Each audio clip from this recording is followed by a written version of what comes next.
পর্যন্ত ও মাইন্না না নিব এই সন্তান ওর, ততদিন পর্যন্ত আমি লড়াই করে যাবো। তাতে লাভ কি? আদালত যখন আপনার স্বামী ডিএনএ টেস্ট দেখবে তখন তো আমরা ডিসমিস হয়ে যাবে। তাইলে কি আমার এই সন্তান পিতৃ পরিচয় পাইব না? আমার সন্তান বাবার পরিচয় ছাড়া পৃথিবীতে আইব? আপনি একটু ভেবে দেখেন, মানে কেউ হতে পারে কেউ আপনাকে কিডন্যাপ করে নিয়ে যে অজ্ঞান অবস্থায় কিছু করছে। আপনি এগুলা কি কইতাছেন? আমি মৃত্যুর আগ পর্যন্ত কইতে পারবো আমার এই পেটের সন্তান শুধু অনেকের, অনেক ছাড়া আমার কেউ স্পর্শ করে নাই, কেউ কোনোদিন না। আসসালামু আলাইকুম। ওয়ালাইকুম আসসালাম। তুমি নাকি বললেন? আঙ্কেল, আমি আসলে একটা প্রস্তাব নিয়ে এসেছি। কি প্রস্তাব? মানে কিন্তু কিভাবে শুরু করবো আমি না বুঝতে পারছি না। আপনারা মুরব্বী মানুষ, একটা প্রস্তাব নিয়ে এসেছি, আপনারা দাঁড়ায় আছেন, কেমন দেখা যাচ্ছে বিষয়টা? আচ্ছা একটু দাঁড়ানো প্লিজ।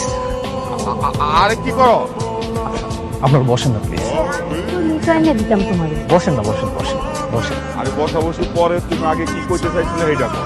আঙ্কেল, আপনারা তো জানেন যে আসলে আমার বাবা মা নেই, আমি এতিম। আজকে যদি তারা বেঁচে থাকতো তাহলে এই প্রস্তাব নিয়ে হয়তো দাঁড়ায় আসতো। আরে এসব আমারে কইয়া কি হইব? আচ্ছা বাবা, তুমি না কি প্রস্তাবের কথা কইলা? আমি তো সেটাই বলতে চাচ্ছি, কিন্তু আপনারা তো দাঁড়িয়ে আছেন। একটু বসেন না, বসে শুনেন। আমি আপনাদের মেয়ে মেঘলাকে বিয়ে করতে চাই। কি? এই তুমি জানো না মেঘলা বিয়ে হয়েছে? মেঘলা জামাই আছে। আঙ্কেল হ্যাঁ জানি তো জামাই আছে, কিন্তু ও জামাই তো একটা বেইমান। আপনি দেখছেন না আঙ্কেল, ও নিজের সন্তানকে কিভাবে অস্বীকার করতেছে? আমি মেঘলাকে খুব ভালো করে চিনি, ভালো করে জানি, আর এটাও মানি আমি যে ওই সন্তানটা অনেকের। আপনি চান না যে আপনার মেয়ের সন্তান একটা পৃথিবীতে পরিচয় নিয়ে বড় হোক? সব ঠিক আছে, কিন্তু কিন্তু কি আন্টি, আমি তো সবকিছু জেনে শুনে মেঘলাকে বিয়ে করতে চাই। মেঘলার পেটের সন্তানের বাবা হবো আমি। আর দেখুন, আমিও চাই মেঘলাই মানুষের যন্ত্রণা থেকে মুক্তি পাবে, সেও বাঁচুক, আর আমি তার জীবন সঙ্গী নিয়ে বাঁচতে চাই। ঠিক আছে বাবা, মেঘলা বাড়িতে আসো, তারপর আমি মেঘলার সাথে আলাপ করুন, দেখি মেঘলা কি করে। আমার না কেন জানি বারবার মনে হচ্ছে তোমার স্ত্রীর পেটের যে সন্তান সেটা ছিল তোমারই। এই উদ্ভট কথাটা তুমি কিভাবে বলো? ডিএনএ টেস্ট করা হয়েছে, কিছুই মিল পাওয়া যায়নি। আচ্ছা ঠিক আছে, মিল পাওনি এটা আমি বুঝতে পারছি, তারপর মনের ভিতরে একটা ঘটকা লাগে, বুঝছো? বাচ্চাটা আসলে তোমারই অনেক। ডিএনএ টেস্ট তো ভুল হতেই পারে, তাই না? এইসব বাদ দিয়ে কাজে মনোযোগী হোক। আমাদের যে সাইডের কাজটা চলছিল সেটার কাজ কত দূর? কি এত ভাবতেছিস? আল্লাহ জানে আমার এই সন্তানটার ভাগ্যে কি আছে। জন্মের আগে কত কিছু সহ্য করতেছে, ওর জন্মের আগে ওর বাবার পরিচয় নিয়ে কত কাহিনী হইতেছে। তোর সন্তানের বাপের পরিচয় দেওয়ার একটা উপায় পাইছি।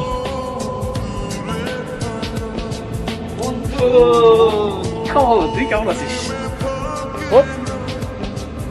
তোর কি গন্ডারের চামড়া নাই? তোকে আমি এতবার অপমান করি, তারপর তুই চলে আসিস। আরে গন্ডারের চামড়া হয়ে গেল, এটা হচ্ছে ভালোবাসা।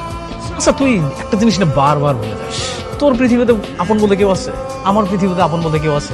দেখ, আমার যদি আপন বলতে কেউ থাকে সেটা তুই, তোর যদি আপন বলতে কেউ থাকে সেটা হচ্ছে আমি।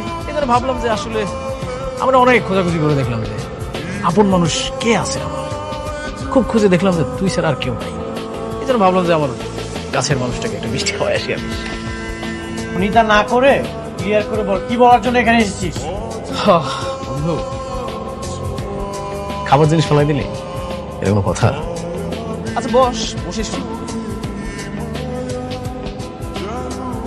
দাঁড়ায় বল। তুই না সবসময় শুধু এক্সাইটেড হয়ে যাস। শুনবি, শোন, তোর প্রথম স্ত্রী মেঘলা, দেখ বেচারির না আসলে এখন বর্তমান কেউ নাই আপন বলতে।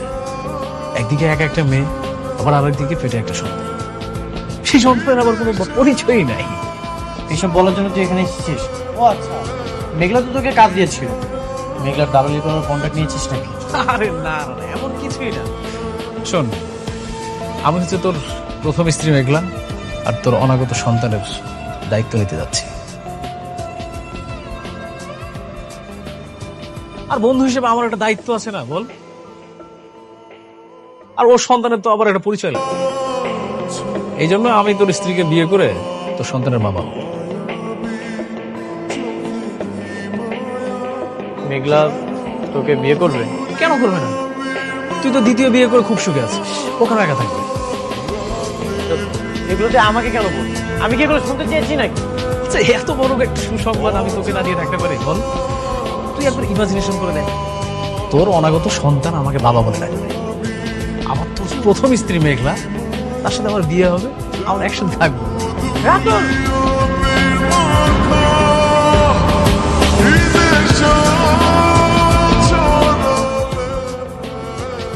টাইম কিছু উল্টাপাল্টা কথা বললে হিসাব করে কথা বলবি। আমি কেমন তুই সেটা ছোটবেলা থেকেই জানিস। শান্ত হও। আপনি জানতো আর কখনো আমাদের বাসায় আসবেন না। যান, চলে যান।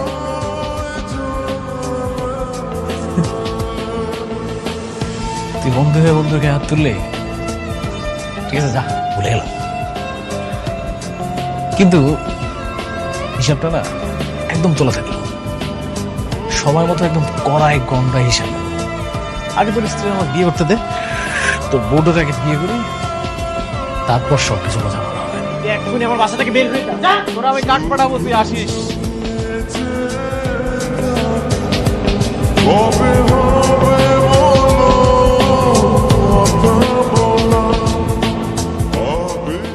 তুমি তুমি এখানে কেন?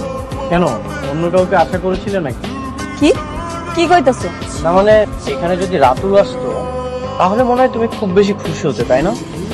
রাতুল আসলে আমি খুশি হইতাম? কি কইতা উল্টাপাল্টা এসব তুমি? হ্যাঁ, এখন আমার সব কথাই তোমার উল্টাপাল্টা মনে হয়। যাই হোক, এইসব বিষয় নিয়ে আমি একদমই কথা বলতে চাই। এই যে তোমার ডিভোর্স পেপার, এখানে তুমি আমি সিগনেচার করে দিলেই ডিভোর্স হয়ে যাবে। কি খুশি তো? তোমার এই ডিভোর্সটা আমি অনেক আগেই দিয়ে দিতাম। আমার পেটের সন্তানটা যদি না হইতো তাহলে দিয়ে দিতাম। তোমার সন্তানের জন্য তুমি কেন আমাকে বেঁধে রেখেছো? সন্তানটা তো আমার না, এই সন্তানের বাবা অন্য। প্লিজ, আমি এই ঝামেলা থেকে মুক্তি চাই। তোমার আমি আর একটা কথা কতবার কমু, আমার এই পেটের সন্তান শুধু তোমার। আমি আজকে কইতাছি, আগামীতে কমু, সারা জীবন কমু, এই পেটের সন্তান তোমার তোমার তোমার। ও হ্যাঁ, তুমি তো একটা বিয়ে করার ডিসিশন নিয়েছো না? Good decision. বিয়া?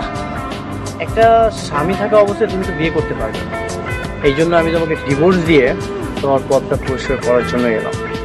পরিষ্কার করতে আসছি?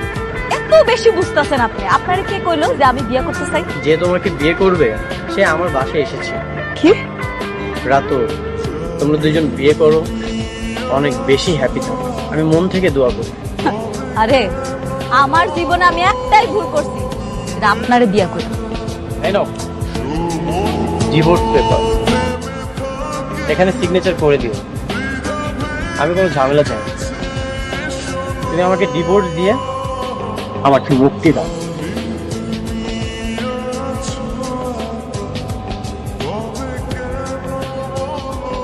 আব্বা, আম্মা, তোমরা কই গেলা? এদিকে আয়ো। কি হইছে রে মা, কি হইছে? তোমরা আমারে সত্যি করে একটা কথা কও তো, সেই দিন যে পোলাটা বিয়ার কথা কইতে আইছিল, এটা কি রাতুল আসছিল? ইয়ে, হ্যাঁ, রাতুলি আসছিল। সে তোর বিয়ে করতে চা। কেন আইছিল? আর তোমরাই বললো আমার বিয়ার কথা কেন কইছো? ঠিকই করছি, সমাজের চোখে তোর সম্মান বাঁচাইতে চাইতেছি। আম্মা, আব্বা, তোমরা ভাবলা কেমনি আমার পেটে সন্তান থাকা অবস্থায় আমি আরেকটা বিয়ে করবো? শালিমা বিল্ডার্স আমাদেরকে প্রজেক্ট দেয়নি তো কি হয়েছে, আমরা এর থেকে ভালো ভালো প্রজেক্ট এগিয়ে যাব। তো মেঘলা ভাইয়ের সাথে যদি তোমার ঝামেলাটা না থাকতো তাহলে আমি তো খুব সহজ। এই নামটা তুমি আর কখনো উচ্চারণ করবে না। আচ্ছা ঠিক আছে, এখন রাতুল যদি মেঘলা ভাবিকে বিয়ে করে, হ্যালো, ঠিক আছে, আমি এখন আসছি। আমাদের সাইডে একজন শ্রমিক মারা গেছে।